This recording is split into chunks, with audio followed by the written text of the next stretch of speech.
Okay, a quick review of Sam Mustafa's campaign system for his Grand Tactical Rules Blucher. So first off, you go to sammustafa.com, go to the download section, and what you need first, and perhaps most importantly to download, is this item here. Okay, so you've got the front page here, which tells you what Scharnhorst is about, how to use these maps, bigger campaigns, which I'll cover in just a minute, your steps for the campaign, steps of a campaign day. There are 5 days or 5 turns in which to generate a battle using the maps that we're going to have a look at in a minute. And down here you've got your movement costs of moving around the map. So that's your front page. Then you've got campaign counters and markers. These VP, that means victory point, on the maps we're about to have a look at, victory points are associated with buildings in a sense. We'll just go quickly to the first one. Okay, so this is map number 1, Flanders. So a village is worth 1 victory point, a town is worth 2 victory points, and a city is worth 3 victory points. And what you do, you can either make your own counters or you could use these. You cut these out, and as you move your column,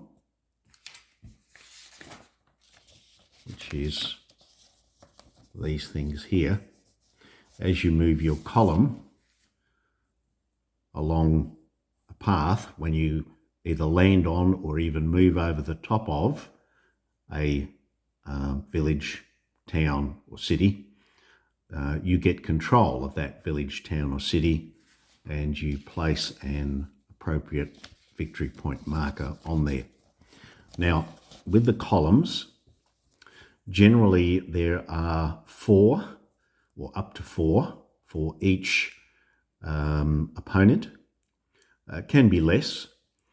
And in terms of point values for the games, standard game is 300 points, smaller game 200. If you have over 300 points, Sam suggests you have a 5th column. And yes, he encourages gags about 5th columns. Now, the reason you might notice there's column A, column 1, etc. They're duplicated. That's because in an ideal situation, you have one counter that you move around on the map. The other counter you put with either your miniatures or your paper list or your cards, whatever that may be. So your opponent doesn't know what each column consists of. There are minimums and on occasion maximum number of units that you can put in each column. Now, Blucher is Grand Tactical. So, we're not talking battalions and regiments here. We're talking brigades and batteries, okay? So ideally, you've got one of these with the, if you want to use this, you've got one with the actual, however you've made up your troop lists or your miniatures, and the other one moves around on the map. Now, with the maps, as you've already seen, there are 6. And as you've also seen on that front cover, there's movement costs for moving around the map. For example, if you're moving along a road, it only costs 1 movement point. If you're crossing, say, from here to here, where there's no road, but just a straight barrier between the 2 squares, it's 2 movement points, etc., etc., etc. All movement is either horizontal or vertical. There is no diagonal movement. Once you've made up your army lists, you must commit at least one cavalry unit to reconnaissance. There's various rules for the different armies about what units they can have on reconnaissance, but as a general rule, you must commit at least one of your cavalry units to reconnaissance. You total up that number of units, and also perhaps if you might have a sub-commander who is a cavalry commander, you can put him into your reconnaissance as well. You don't tell your opponent, you compare the totals, and whoever wins the reconnaissance wins what's called the intelligence. And yes, Sam says you can stir your opponent up by saying he has no intelligence. Now, what that entitles you to do is the player that wins the reconnaissance and has the intelligence, he gets to choose which edge to come on, north, south, east, west. And his opponent must, or her opponent, must come on the opposite table edge. Now, as I say, there's six maps, which you've already briefly seen in the introduction. Now, normally, for a one-off game, each of you picks which map you would prefer.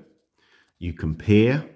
If they happen to be the same, well, no problem. But if they're different, you simply roll the dice, and the player with the higher dice roll gets to pick which map.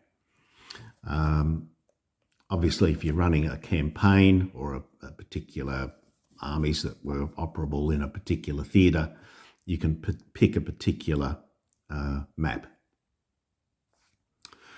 Right, okay. The other, if you like the system, once we've had a quick look at it, the other thing you might like to download that also has some maps in it is this. I'll just pull this back a bit, sorry about the wobbly. The 100 Days. It's a system for an entire campaign that covers, Waterloo, Ligny, Quatre Bras, all that sort of stuff. And it has 4 maps at the back. Let's make sure I've got them all. Yep.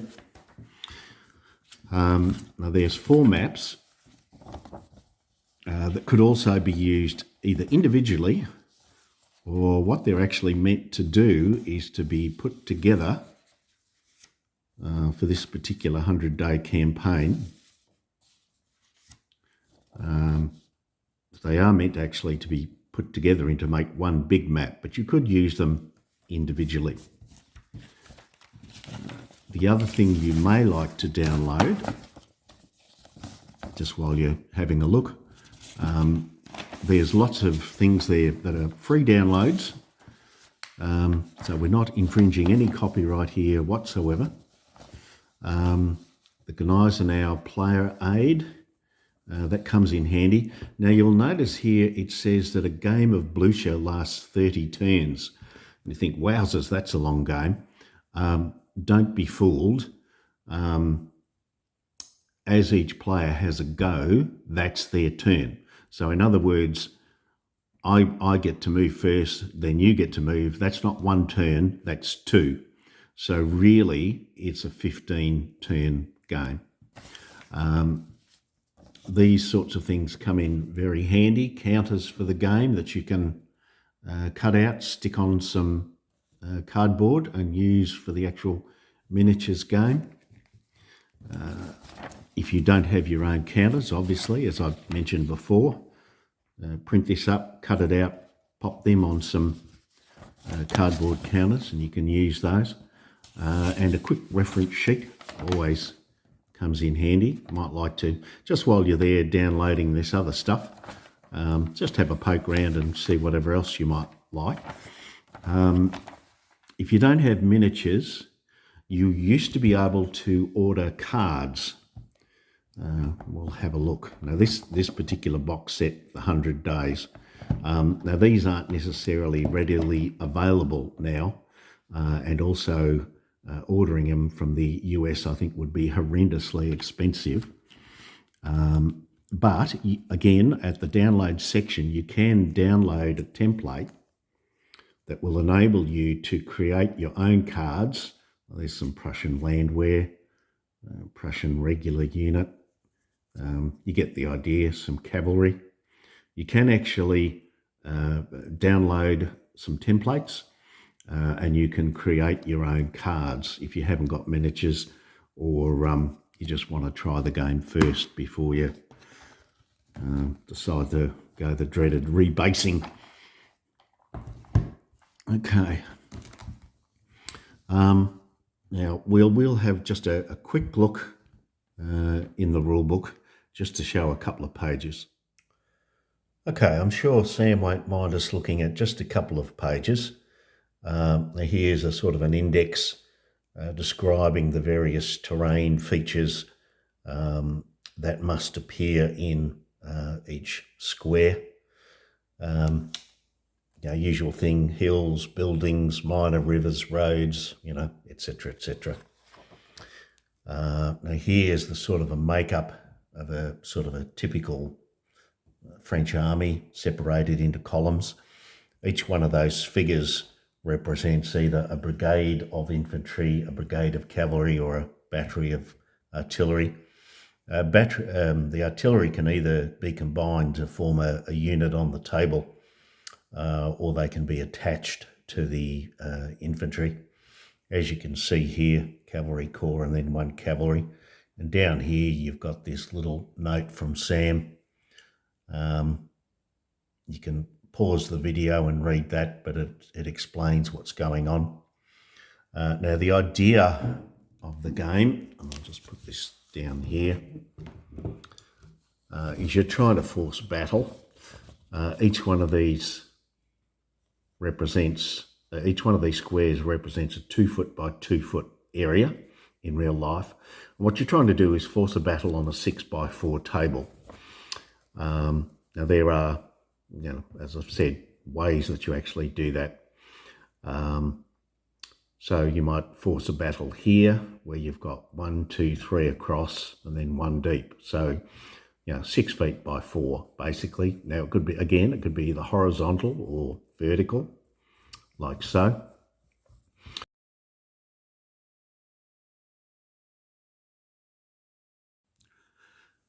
Okay, we'd better leave it there. I'm sorry, it's a very quick review.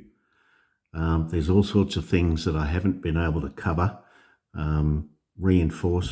Forcing battles, scouting, overruns. There's actually no difference in the movement between infantry and cavalry columns. So say a pure cavalry column doesn't go any faster than an infantry column. However, in an overrun situation, where if the enemy scouts you and they outnumber you by 4 to 1 or greater, they can, in effect, overrun you, push you out the way. If you're cavalry, you don't suffer any loss, whereas infantry you do. But as well as that, there's all sorts of special nationality rules, such as those for the Spanish here in front of you: delay, information, no prisoners, counterstroke, ambush, mostly covering guerrillas in the peninsula. So there's all sorts of stuff that I'm not going to be able to cover. Why am I not covering it? Simple reason. My computer, I suspect Windows Update, has made Windows Movie Maker virtually unusable, much to my great irate anger. So I'm trying the new Clip Champ, which they recommend you limit to 10 minutes. I had put up the earlier, I tried for over a month to make that 30-minute movie with Movie Maker. I did put it up out of sheer frustration what I'd done, and frankly it was crap, so I've taken it down. Anyone watching this, please put in your comments what video editor and free video editor do you use to make your YouTube videos. As I say, Clipchamp recommends 10 minutes, which I've already gone past.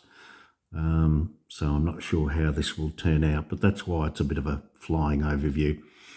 If I can make Clipchamp work, yes, I had prepared miniature armies, split them all up into their various corps, then put them into columns, moved them across the peninsula map, just to show how a battle could be forced and really how the system worked. But as I say, running out of time. Finally, a few people have asked, querying concern for myself, my health, etc. Suffice to say, the last 6 months have been challenging and unpleasant. I'm still here, but it has not been easy the last 6 months. I won't bore you with the details, but as I say, look, hopefully we can turn the corner a bit now, and if I can find a decent video editor, might get back to publishing a few more YouTube productions. All right, thank you for your time. Hope everyone's well. Bye for now.